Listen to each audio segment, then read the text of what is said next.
Halo teman-teman, selamat pagi, selamat jumpa lagi dengan saya Momon Esmadroni dari Indonesia Vehicle Management Consulting untuk channel Ngaprak. Pada video sebelumnya, saya beberapa kali mention tentang prosedur berkendara aman, yang dikenal dengan Smith System. Ada beberapa rekan yang menanyakan tentang prosedur berkendara aman itu secara detail. Oleh karena itu, pada pagi hari ini saya ingin sharing dengan teman-teman semua tentang prosedur berkendara aman.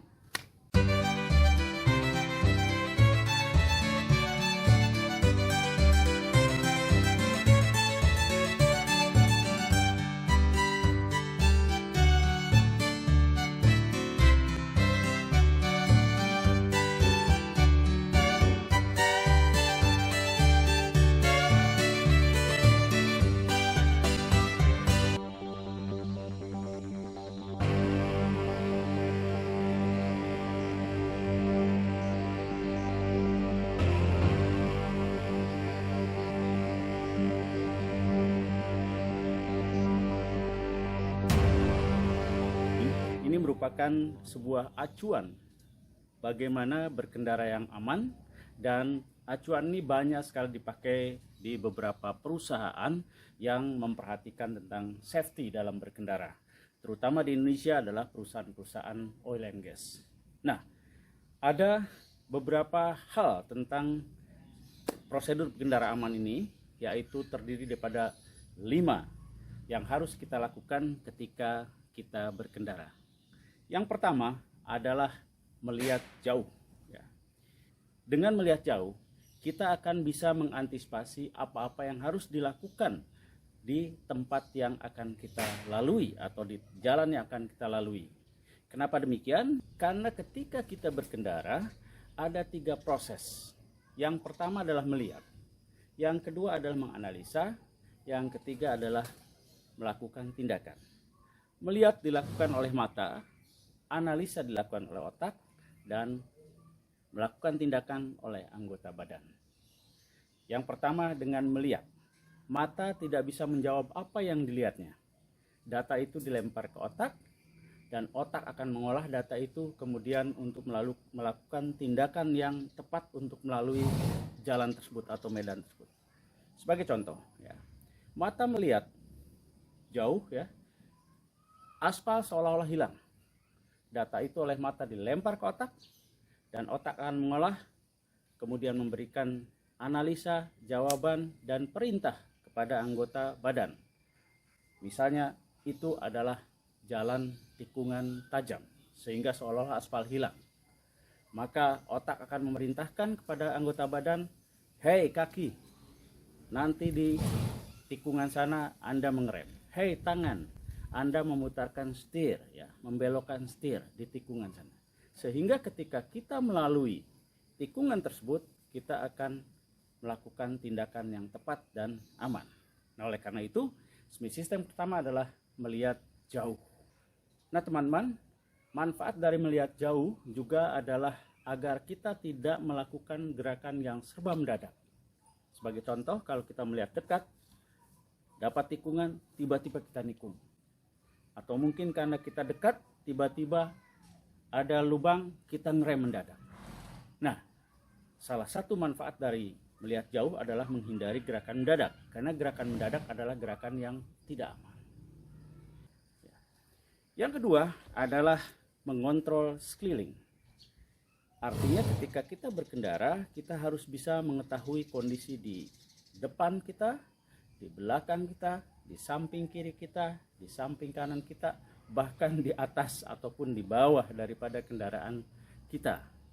Nah, untuk mengontrol sekeliling ini biasanya dibantu di sebuah kendaraan dengan kaca spion. Nah, ada satu produk atau satu merek mobil yang menyarankan tentang penggunaan kaca spion ini yang disebut dengan sistem 90 derajat. Apa itu 90 derajat? Mari kita lihat.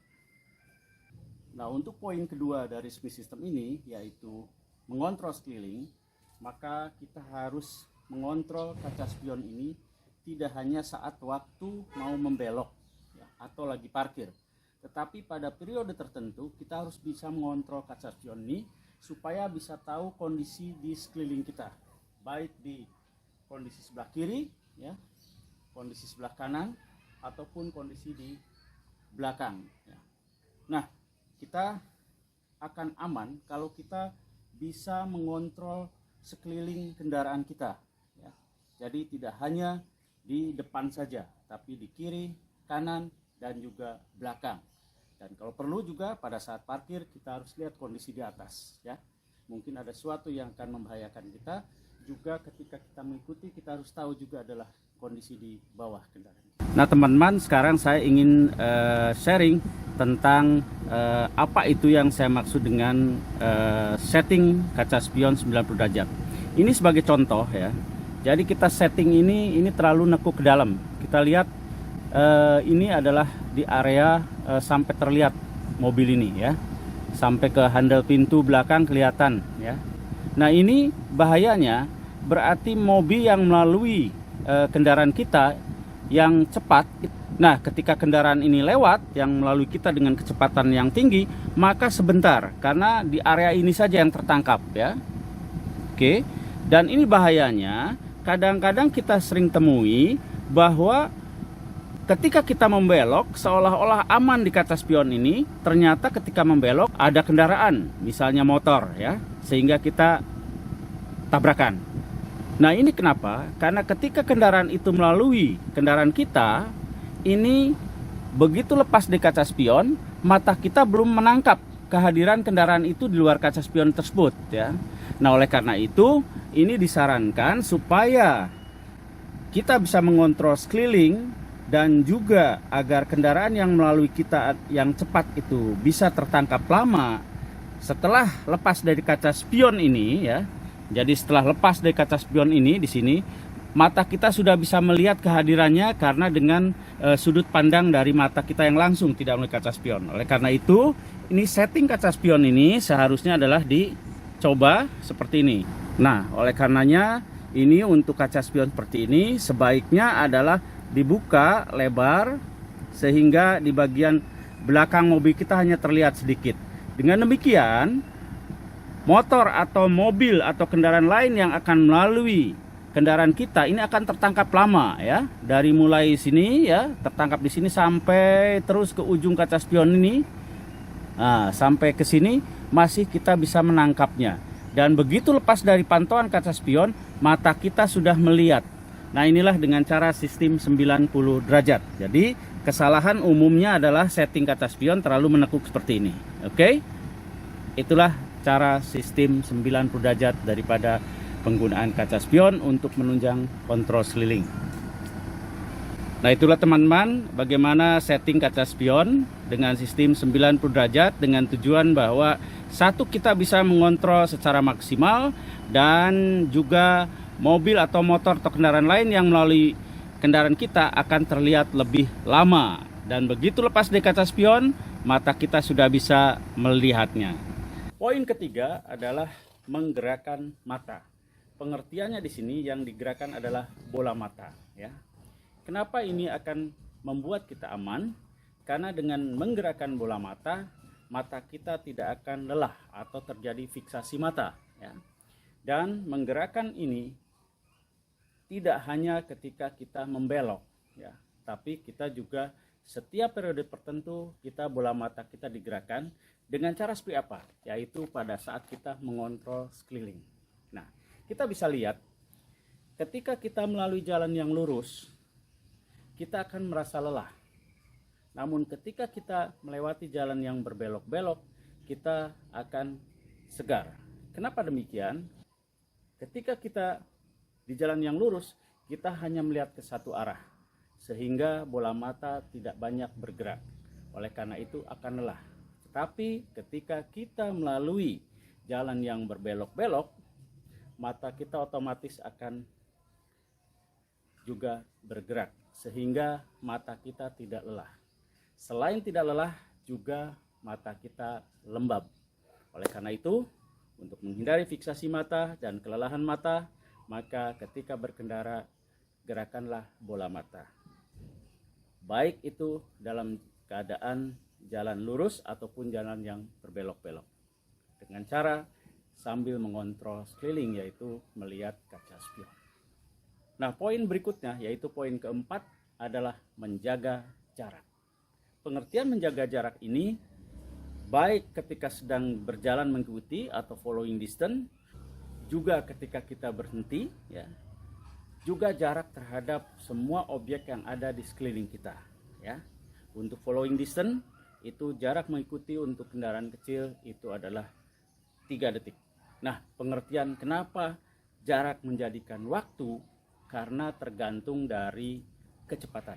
Semakin cepat kendaraan kita, maka kita jarak mengikuti adalah semakin jauh. Semakin kita pelan, kita bisa semakin dekat terhadap yang diikuti. Tapi kenapa 3 detik dan mengapa dengan diukur dengan waktu detik, saya akan sharing di video berikutnya. Poin kelima dari pedoman berkendara aman ini atau SMI system ini adalah berkomunikasi. Berkomunikasi ini adalah bahasa isyarat antara kita dengan pengguna jalan lain, baik itu pejalan kaki ataupun pengguna kendaraan lainnya, ya. Komunikasi ini merupakan bahasa isyarat yang disampaikan baik dengan klakson ataupun dengan lampu. Nah, oleh karena itu gunakanlah standar komunikasi dari kendaraan ini, artinya tidak merubah warna daripada lampu karena itu merupakan bagian dari standar komunikasi. Dan bahasa komunikasi ini adalah bahasa isyarat. Tujuannya ada 2. Yang pertama adalah agar orang lain tahu keberadaan kendaraan kita. Yang berikutnya agar orang lain tahu manuver atau gerakan tujuan kendaraan kita. Sebagai contoh, bila kita malam hari di tikungan, kita memainkan lampu jauh, lampu dekat, lampu jauh, lampu dekat. Tujuan komunikasi itu agar orang lain tahu keberadaan mobil kita. Sehingga mobil yang akan berlawan akan tahu kehadiran mobil kita, maka kita akan aman ketika melalui tikungan itu. Kemudian ketika kita akan berpindah jalur, kita menggunakan lampu sen. Baik itu lampu sen ke kiri mau gerak ke kiri ataupun lampu sen kanan kita gerak kanan. Tujuannya apa? Agar orang lain tahu manuver daripada kendaraan kita. Tujuannya akan kemana? Dengan diketahuinya manuver kendaraan kita atau gerak tujuan mobil kita, maka itu akan dipahami oleh orang lain dan akan aman. Oke teman-teman, itulah sharing saya pada pagi hari ini mengenai prosedur berkendara aman yang dikenal dengan SMI system, dan ini banyak dipakai sebagai acuan standar keselamatan berkendara di beberapa perusahaan yang sudah menerapkan atau mementingkan sekali tentang berkendara aman untuk karyawannya. Bahkan saya temui di satu perusahaan, prosedur berkendara aman ini 5 poin ini ditulis besar-besar di pintu gerbangnya dengan tujuan agar karyawan yang keluar masuk setiap hari melalui area kantor itu akan hafal. Dan bukan hafal saja, yang penting adalah diterapkan. Oke, itulah sharing saya tentang prosedur berkendara aman. 5 poin.